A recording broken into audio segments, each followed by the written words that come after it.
है everyone, good morning. तो friends, कैसे हो आप सब? आई होप आप सब बहुत अच्छे होंगे। मैं भी अच्छी हूँ और आप सभी का स्वागत करती हूँ मेरे चैनल लाइफ ऑफ नीरा में।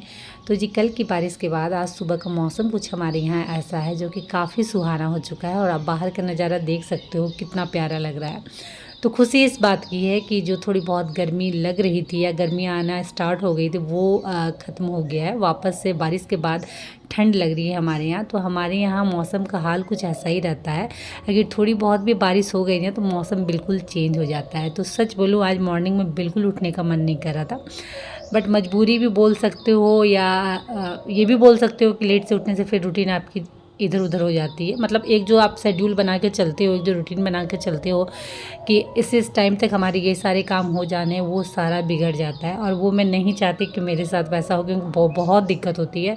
मतलब लगता है कि मॉर्निंग से जो उठ के काम कर रही हूँ वो कर ही रही हूँ, वो ख़त्म ही नहीं हो रहा है।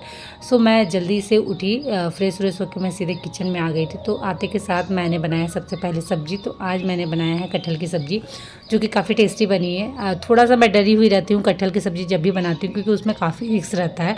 अगर आपकी सब्ज़ी कटहल की अच्छी नहीं बनी तो जैसी है वैसी पूरी कढ़ाई रहने वाली है, कोई छूते तक नहीं है। क्योंकि कटहल की सब्ज़ी बहुत स्पेशल होती है। बाकी सब्जियों की तरह आप इसे जैसे तैसे नहीं चला सकते हो। इसे अगर अच्छे से बनाओगे ना तो सब उंगलियां चाट चाट के खाते हैं, वैसी वाली सब्ज़ी है। तो वही अच्छे से मैंने बनाया उठते के साथ, तो बहुत अच्छी बनी है। और उसके बाद आज मैं बना रही हूँ आलू के पराठे। वैसे आलू के पराठे के साथ चटनी सभी को मतलब सभी खाते हैं, बट मेरे यहाँ बच्चों को थोड़ी सी कुछ भी ग्रेवी वाली सब्ज़ी चाहिए, तो मैंने थोड़ी ज़्यादा ही बना दी कि दोपहर में भी हो जाएगा। तो वही आलू कटहल की सब्ज़ी मैंने बना दी है। और उसके बाद मैं लगी थी आलू पराठे बनाने में। तो जो भी पराठों के लिए चाहिए आलू उलू मसालों के साथ, वो सारी मैंने तैयारियां कर ली थी कल रात में ही, क्योंकि मॉर्निंग में अगर आप ये सब करने बैठो ना बहुत लेट हो जाता है और घर के बाकी काम भी आपके पड़े हुए रहते हैं। तो इसीलिए जो भी आलू पराठा के लिए तैयारियां होनी है वो मैं कल रात में ही कर लिया था मैंने। और अभी सिर्फ फटाफट मुझे आलू के पराठे बनाने थे। तो घर के काम शुरू करने से पहले कोशिश यही रहती है कि बच्चों को इनको नाश्ता खिला दूँ एटलीस्ट, उसके बाद मैं आराम से अपना काम कर सकूँगी। ना कोई डिस्टर्बेंस होगा ना कुछ होगा, तो मैं फटाफट अपने काम सारे कर सकती हूँ। इसलिए फटाफट गर्मा गर्म पराठा बना दे रही हूँ। तो चलिए, नाश्ता मेरा रेडी हो चुका है। अब इन्हें लगा देती हूँ, बच्चों को लगा देती हूँ।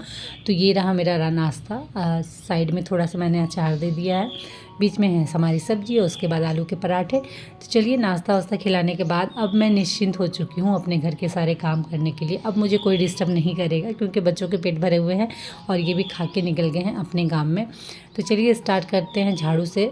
जो भी डस्टिंग वाले काम थे वो मैंने कर लिया है, उसके बाद ही मैं झाड़ू कर रही हूँ।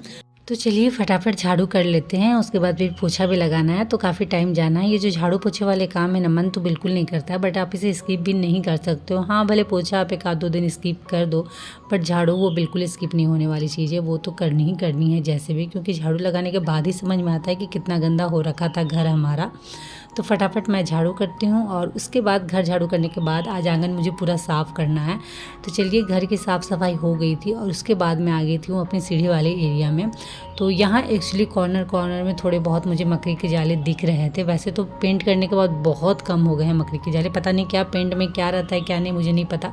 बट मकड़ी के जाले, सही बोल रही हूँ, बहुत कम। घर में तो आपको बिल्कुल भी नहीं मिलेंगे मकड़ी के जाले। आज 2 साल हो गए पेंट हुए हुए, घर में बिल्कुल किसी कॉर्नर में आपको नहीं दिखेंगे मकड़ी के जाले। ये सीढ़ी वाले एरिया में थोड़े बहुत कॉर्नर में, वो भी बहुत कम, कभी कभार हो जाते हैं। तो वो एक बार मैं कोशिश करती हूँ कि अगर वैसे थोड़े बहुत कहीं भी दिखे तो उसी वक्त उसे साफ़ कर दूँ, बढ़ने ना दूँ।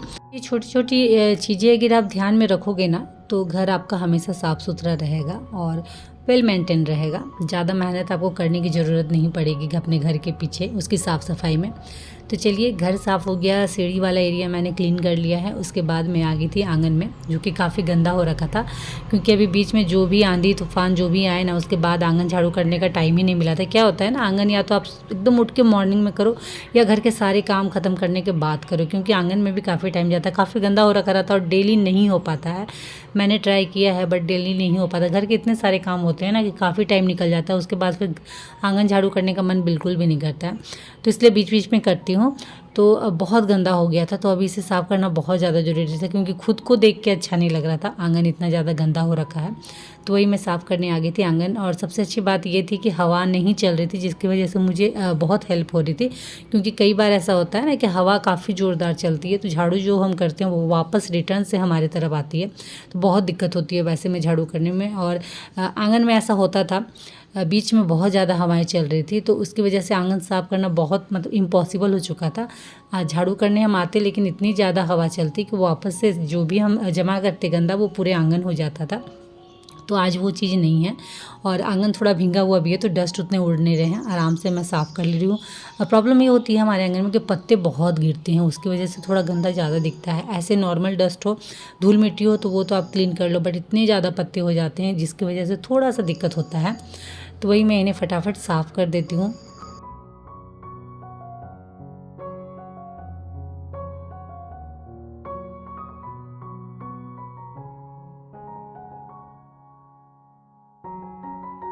तो अभी कुछ देर पहले तक ठंडी लग रही थी, लेकिन आंगन साफ़ करते करते पसीने आने स्टार्ट हो गए हैं, हालत ख़राब हो रखी है। सच में थक जाती हूँ, मतलब आंगन साफ़ करना बहुत बड़ा काम है।